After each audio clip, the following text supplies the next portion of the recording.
Hello there. Thought I'd do a bit of a workshop update, tell you all about what we've been doing in the workshop over the last couple of weekends. We've been working on the Ariel WNG project. This is a wartime motorcycle from 1944, which we're doing a full rebuild on. It's looking really good. There's a Matchless G3L here, which you might have a quick look at. I've done a whole video about this for matchless lovers. And down the back, we've got our Fordson E83W van, also from 1944, which we've done a lot more work on at the weekend. So I'm going to take you around, show you what we've been up to. Okay, so here we have our Ariel WNG project. If you've seen the previous video about this, you'll already know this is a 350 overhead valve engine produced for the War Office for use during World War II. Ariel didn't originally get a contract pre-war, but they produced a lot of bikes during the war. I can't remember the exact number off the top of my head, but they made quite a few. They're quite a rare bike now. So I'll show you where we've got to with the project so far. So we'll start at the front of the machine. You can see that now we've got our girder forks all fully built up. So these were essentially in kit form. We fully stripped the forks down to every last component. Dad then took them away, sandblasted them, refinished them, and painted them in the correct service brown colour, which you can see on the rest of the machine. So they came back in kit form, and we laid them out, and over a few hours I sat and built them up, which was quite a lot of fun really. There's a lot of spindles going different ways and threads going different ways. We've built them up. You can see got the check springs here, which are not on all forks. They're a sort of, for heavyweight bikes, a bit of an upgrade. Got our check springs, main fork blades, dampers sitting in here.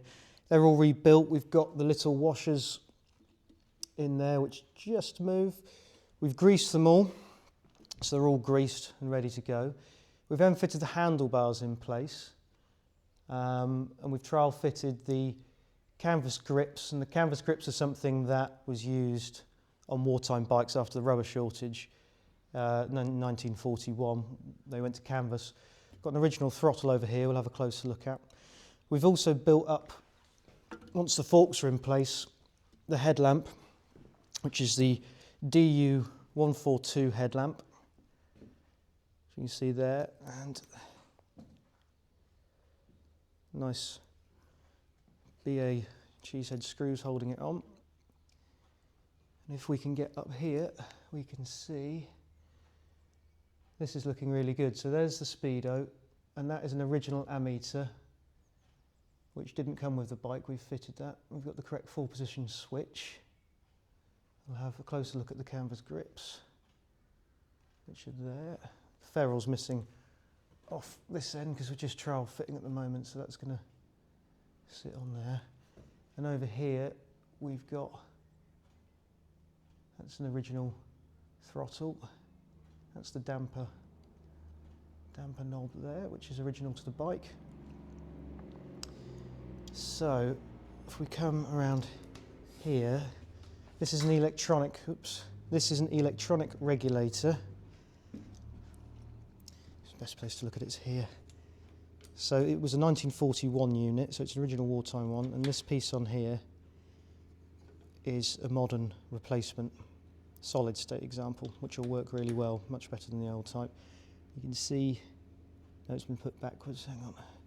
We've got around here, we've got FADE, so that's all slowly going together. Dad's been putting the wiring in, which is the correct rubber coated wire. There's some holes here. This is for a P-clip, which is going to hold that on.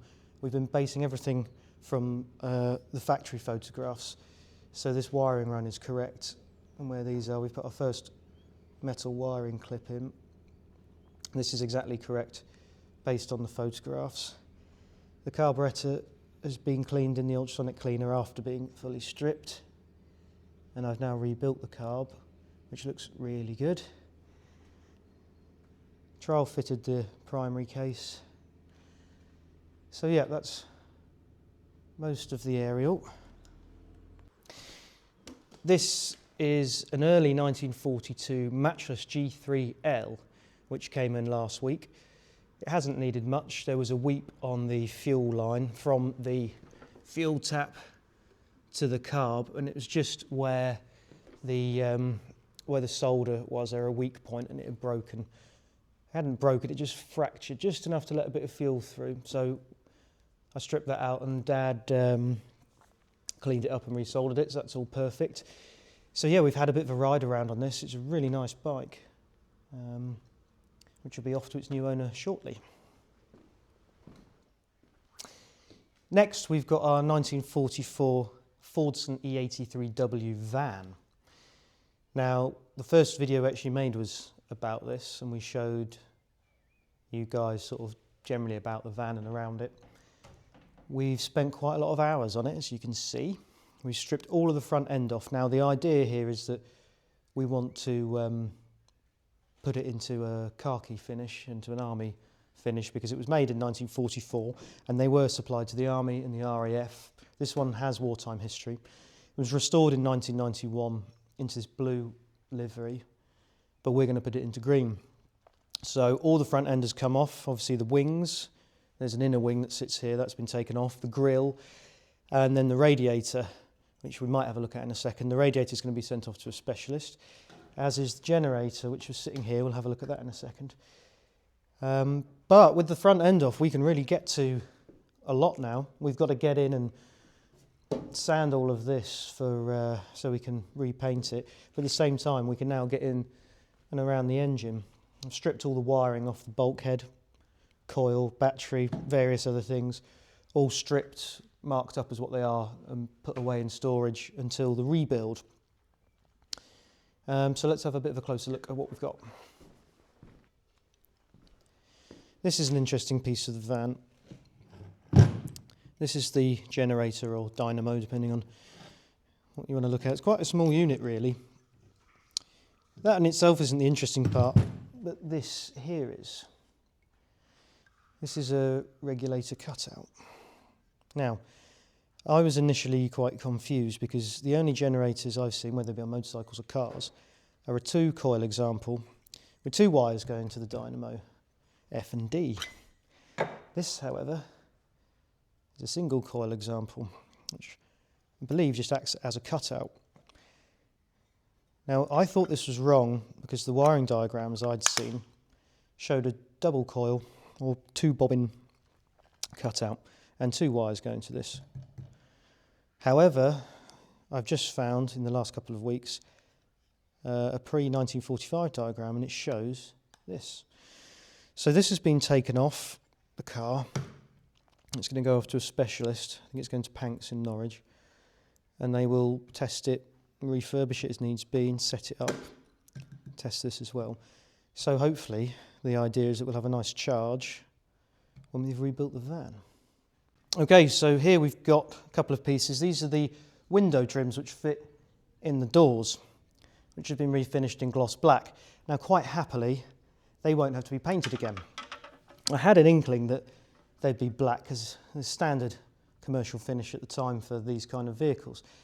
But what's great in my research in the last couple of weeks is I've found pictures of 2 unrestored wartime vans, one from 1941 and one from 1942.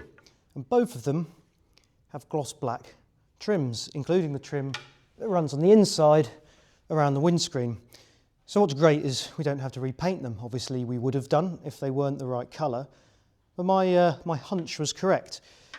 But when restoring something, if you want to do a really good job, and I mean a really good job, you can't base things on a hunch or hearsay or what somebody said once upon a time and all these things. You need hard evidence.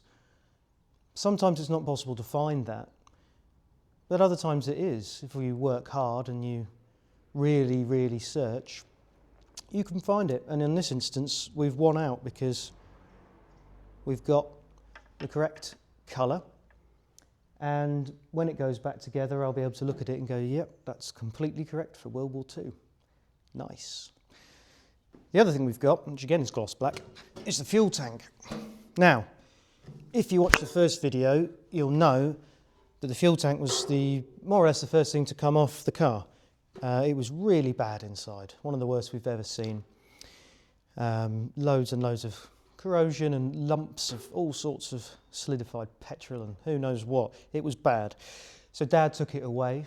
He steam cleaned the inside of it, and then the exterior has been sandblasted and painted in gloss black, which is the correct finish for the van. It will be hung back in, but after we've painted the car, and it will stay in black because it would have been. This part would have just been painted in black and bolted up during the building process.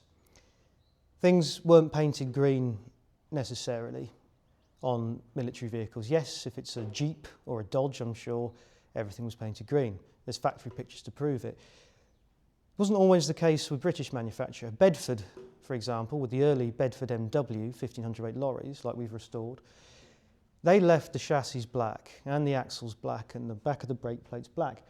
And there's factory pictures that clearly show the bodies being lifted and put on top in khaki green number 3. So khaki green paint parts were put on top of the black. They didn't then go in and paint everything underneath. They had a spray around at the end when they came out of the factory for pieces that were on show. But you've got to remember with camouflage and army paint is that it's a non-reflective finish. That's part of the camouflage. And it only needs to be applied to things that are visible. So with this car, we won't be painting the axles or the brake plates or any parts of the chassis because they're out of sight and they would have never been painted green. These vans were made almost to order in quite small batches, so they would have been pulling parts off the shelf and they would have been painting things in the same commercial way, which would have been black in most instances. The body would have then been painted green and dropped on, so we're going to replicate that. So that's a fuel tank. That'll get refitted. Once we've painted the car. So the last bit to show you today is the radiator, which we removed. And as you can see, well, not so much because the light's not great. Oh, there we go. It's not brilliant. We're going to take this to a specialist called P&M Radiators in North Norfolk, where they will test it, flush it, recore if needs be, because we don't have a water pump on this engine. We want our water system to be as good as we can get. There's some of the parts in there, like the headlamps, which are rather nice, dismantled, ready to go. And here we've got mud wings, etc. These mud wings are completely out of sight, so they'll stay in black as they would have been from the factory. They wouldn't have bothered painting these in service colour because they weren't visible. Okay, well that's a little update for you. I hope you've enjoyed watching the video and following the projects. Really enjoying doing this, this Ariel. It's looking really good. The van's come along leaps and bounds. I'm very excited about pushing along further with that. Hopefully in a couple of weeks I'll have time to make another video once we're a bit further along. Perhaps I'll even record the refinishing process, because we're going to take it down about 3/4 of an hour away from here to a spray booth. We're going to give it a really proper good coat of khaki green number 3. So I might record that. There's a video coming about the Matchless, as I mentioned. So yeah, until then, peace.